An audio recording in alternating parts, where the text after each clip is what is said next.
Hello and welcome back to another episode of The Inspired Hustler, where I get to interview my friends they inspire me and they are hustlers in their own right. And today I have with me James Miller. Hi, how are you? I'm doing well. Thanks for asking.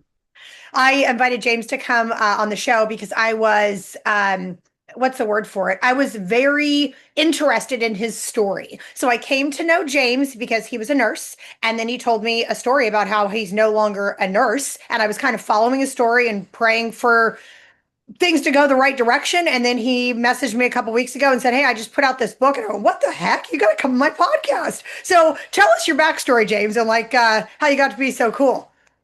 Well, I grew up in the South. I grew up in Alabama, and I didn't know what I wanted to do when I grew up. When I got out of high school, and unfortunately, my father died when I was 21 years old, and it affected me a great deal. And I was just kind of lost for a long period of time. I just kind of floated around and worked odd jobs here and there. I worked at the airport in Atlanta. I worked in a couple of um, mail rooms and that kind of thing. I even like skinned deer for a season. So I just floated around and did all kinds of things.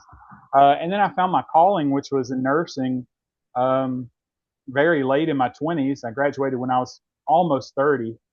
And I started working as a nurse in the prison system in Georgia. I worked at a maximum security camp in Georgia. I worked at a medium security camp in Alabama. And then I started working in the ER, and that's where I really felt like I, found my rhythm and was able to travel, working ERs from anywhere from Texas to Cape Cod to California, the Pacific Northwest, a couple places in between. I traveled about 10 years, almost 10 years. Uh-huh. And at my last assignment, I woke up one day and I was unable to walk. I'd worked a 12-hour shift the night before, and I got up and I had to kind of scoot on my bottom to the bathroom, and I knew I was in trouble, and I'd been hurt before, and I have arthritis and gout and that kind of stuff that you get as you age, but never like this. And it's turned into, now I haven't been able to be a nurse since that day, and that was November the 9th, 2022. Um, Wow.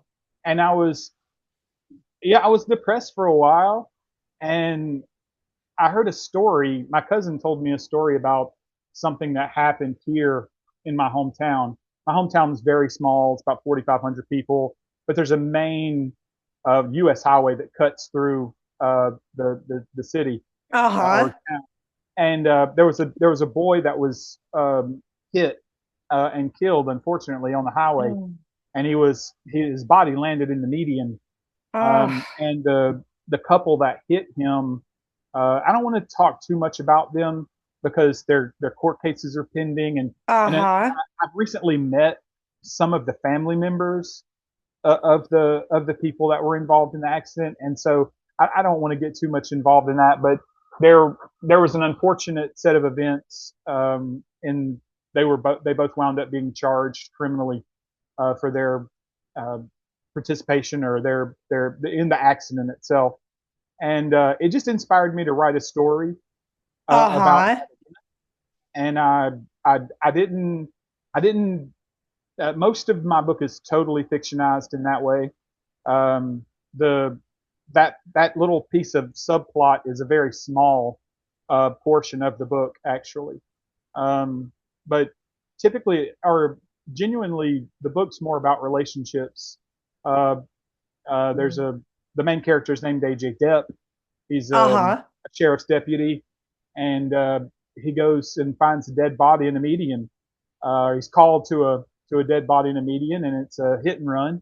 Or you find out later that it's a hit and run, and it's just Uh-huh. mainly how law enforcement and first responders, how they reconcile what they see on a daily basis, the Mm. tragedy, the carnage, and how they keep that separate from their normal lives or their everyday lives or their home life, Uh-huh. Uh-huh. because it can spill over very easily. I've never been married, and I was single almost the entire time I was a traveler, and so I didn't have the same kind of experience as some other people. But I know plenty of police officers. I know plenty of Mm-hmm. EMS, and they kind of have this ability to disassociate themselves with it. And I talk about it in Right. the book. They this disassociative behavior, Mm-hmm. and some deal with it with gallows humor, and some deal with it with just keeping one separate from the other, and unfortunately Mm-hmm. it does spill over into other people's lives that they mismanage their professional career and their home life. But it's a difficult thing with which to cope, seeing that kind of just devastation on a daily basis, Mm-hmm. and then trying to come home and just be a normal person, just be a normal dad or Right. normal spouse. And unbelievably, I worked with more women than I did men in the ER. And I don't know if one gender is better at coping or not. And that's not really the point of the book. The point is that Mm-hmm. you see these people's lives, you get a glimpse into their life, when as this tragedy unfolds, and then the fiction kind of kicks in, and it becomes a more sensational story. Oh, and I think you told me, or maybe I made it up for you, that this is one of three. Like there's a sequel coming out. It's going to be one of two. Okay. I think it was Quentin Tarantino that said, "If you can't say it in two, don't say it at all." So It's a good quote. yeah, I don't really like trilogies, and I don't Uh-huh. know that I don't know that there's any more room in the story, um, for a third book. But Uh-huh. um, the it was such a journey. I'm almost done with the second book, Oh, but I I'm was gonna, very excited. yeah, I was gonna hold it and release it maybe sometime around Halloween, Uh-huh. um, because it's a lot darker. You get to know the protagonist, um, and you get to see how dark she really is. But when I was growing up, I watched movies probably that I shouldn't have, Uh-huh. after dark, and Uh-huh. I was enamored with the femme fatale. You know, Uh-huh. uh, the most famous one to me is Catherine Tremell, which is Uh-huh. Sharon Stone in Oh, Basic right, Instinct. right. A Yeah. lot of people remember the one scene, but Uh-huh. she turns out that she's not even the femme fatale in that movie. Uh-huh. Spoiler alert if you haven't seen it. Yeah. But there were other movies too. There's a Peter Berg movie. I can never remember the name of it, but it has Linda Fiorentino in it. That's a great femme fatale story. So I liked femme fatale, or at least I was influenced by it when I was Sure. because I did watch a lot of movies, watched a lot of TV when I was growing up, but because I've never really been able to sleep that well, so I was always up, and it was either baseball or you know a movie. Uh-huh. That's typically what I watch now. That's interesting. There's a book that I read. It was part of our coaching. I've got a lot of certifications around coaching because I'm obsessed with helping people. And in one of these, we had to read this book called Steering by Starlight. And it was all about this woman's experience and about how a bad experience or a difficult experience can lead to all of these really great things. And it was one of the exercises we had to do for the program. And I thought, so what you just said about like having insomnia and a change in job, like Right. you have sure found a way to spin this all the way around, mister, and Yeah, make it well, really work for you. Like that's a real accomplishment. yeah, it was a challenge. My uncle's written some books, and I was just reading his, and his books are really good, and Uh-huh. and I thought, well, maybe I could do that. I wasn't doing anything, and I was struggling to find a reason to get up in the morning and get Mm-hmm. dressed, and because I didn't have a job, and I just didn't have. I found out a lot about myself in the last 3 years. I didn't have a lot of hobbies. I didn't have a lot of interest in. I didn't even know what kind of books I liked until Uh-huh. injured, and I've read so many more books now in the past 3 years than I had probably the rest of my life, um, combined, which is Uh-huh. that's not a brag. That's kind of embarrassing, but um, Hey, you're an avid reader now. yeah, right. Avid reader, and I probably read my own book 1,000 times, and not because I'm full of myself or narcissistic in any way, but I edited it, I Sure. formatted it, I did the cover art. It's my baby. I'm Wow. so attached to it because I mean every single thing about it came from me. And yeah, Uh-huh. I mean, I use tools, right? I didn't format it. I formatted it using software, and Sure, sure. I had to learn. And then I used AI to help with the images because I'm not an artist. Uh-huh. But I had to learn how to, you know, put this book together, and it was such a challenge. I really don't think I've ever worked any harder on any project in my entire life. I am Um, so excited about this yeah, for you. it Like was. when you messaged me, I was like, I've got to call you. Like you've got to come on the podcast. Like that Yeah, is such a turnaround story. I was so interested in your reaction as well. I didn't. I thought 3 or 4 times not to send that message. Actually, I'm glad I did. But I was like, I don't know if she's interested in this, and you never know about people. Even if Mm-hmm. you do, even Mm-hmm. if you know them, you might not know. I don't know what kind of books my buddies read. Sure, I sure. know that I know one of them, reads a lot of technical stuff because of his job, and I know one Uh-huh. reads romantic kind of Nicholas Sparks kind of stuff because you Uh-huh. know he's interested in writing a book as well. And so, but I bet since then the other thing that I've been able to do, and I'm very excited about more than my own work, is I've been able to help family members edit and format and get ready for and Mm. publish their own work, so that they can have Oh, creative control and they can have control yeah. of their own work instead of you know passing it off to a publisher who some of these publishers Uh-huh. do nothing, and they're so predatory, and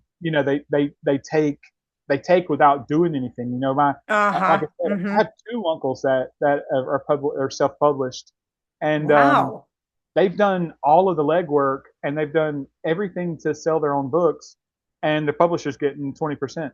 And I Uh-huh. told them, while I was doing this, getting all of this research and all this stuff before I wrote Uh-huh. I knew that I was going to keep control of my book, even if I printed one and put it on the shelf. I didn't, Uh-huh. I didn't want somebody else getting credit for it. I didn't want somebody else, making money off of it, to be honest with you.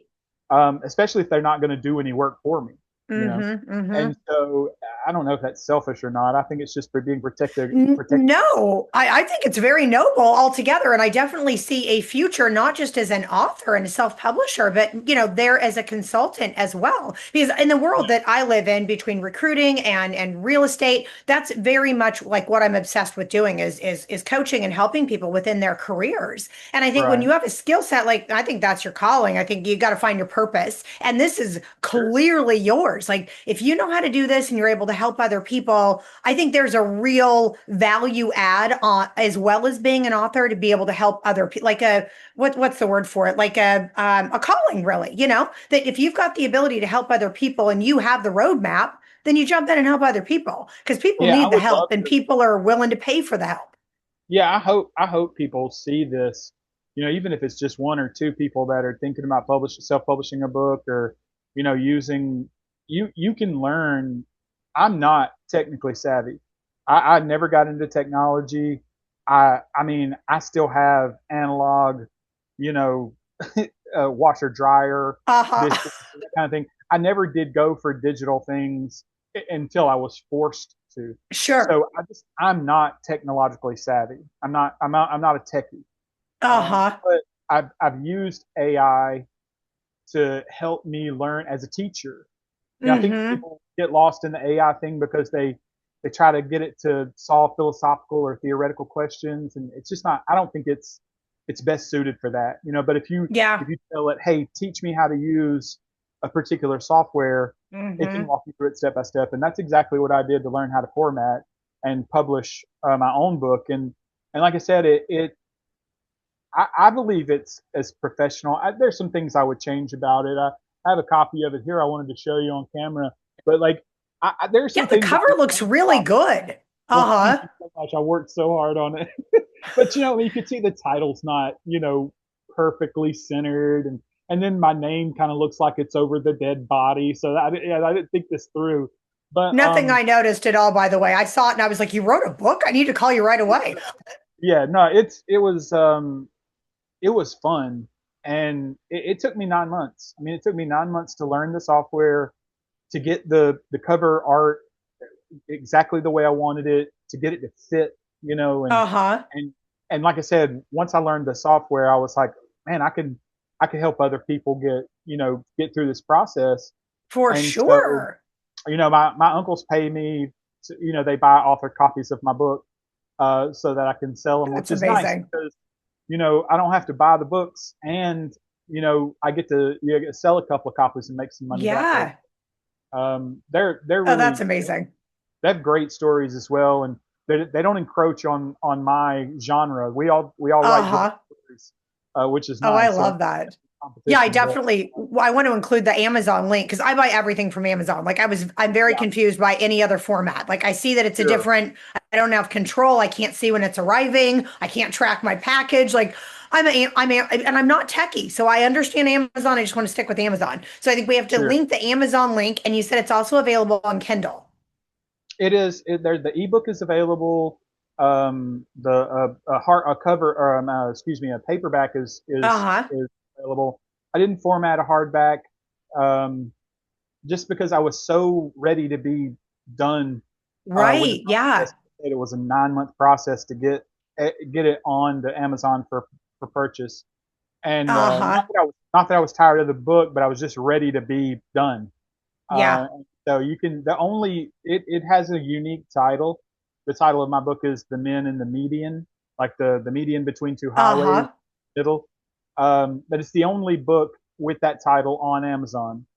So if you Oh, type so in, easy to find. Yeah. that's right, right, "The Men in the Median," or you can look it up. Uh, I have a very common name, so I typically don't even say don't search me by name because there's Right. so many. Yeah. Uh, I could tell you stories about running into those problems when I was a nurse, but I won't.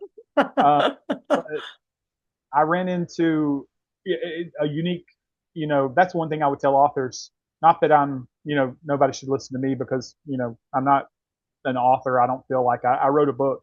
But if you can have a unique title, Hmm. I think it works wonders, better than having something that another author has published. Um, you know, to me, being unique and being novel is, especially in the title, because that's how people are going to Hmm. remember you, Totally. is, is paramount. Like I said, Uh-huh. types "The Men in the Median" in Amazon, they're going to find only my book, and so that kind of makes me feel a little, you know, it makes me feel better about it. I love that. What if somebody wants an autographed copy? How do they get a hold of one of those? Whew, that's a good We're question. gonna link your email. We're gonna link your email, and if they want an Yeah, autographed copy, we're gonna figure yeah, out a way to make that happen. yeah, you could definitely do that. That's an interesting concept. I haven't given too much thought for it. I knew that I do have a friend that's pretty techie, and he was going to help me set up a website that I was going to put on my Amazon. But I think that's a little bit further down the road. I just don't. Oh, I've I got a don't. whole team that knows how to do this. Like that's like 5 minutes. Like we could have that all solved in 5 minutes Oh, for be like amazing. But yeah, no, we could link my email for sure. okay. And if someone wanted an autographed copy, I'd get it in the mail to them. Lickety split. Awesome. Well, it's been such a pleasure having you and learning the story. You're definitely going to come back as we get the next book ready to come out and as we see some sales from this book and some autographed copies as we pull that together. You definitely need to come back again. So Oh, tell everybody anytime. one more time your name, the name of the book. My name is James P. Miller, and the name of the book is "The Men in the Median," Median, just like the median between a highway. And it's on Amazon, ebook, and paperback. Love it. Love Available it. right now. Yeah. Well, we're going to see you again real soon, James. Thank you so much for your time and coming on today. It was a pleasure to meet you face to face. Yes, ma'am. Thank you for having me so much. I really appreciate it. I look forward to talking with you soon. Yeah, definitely. All right. Awesome. Talk to you All soon. right. Bye.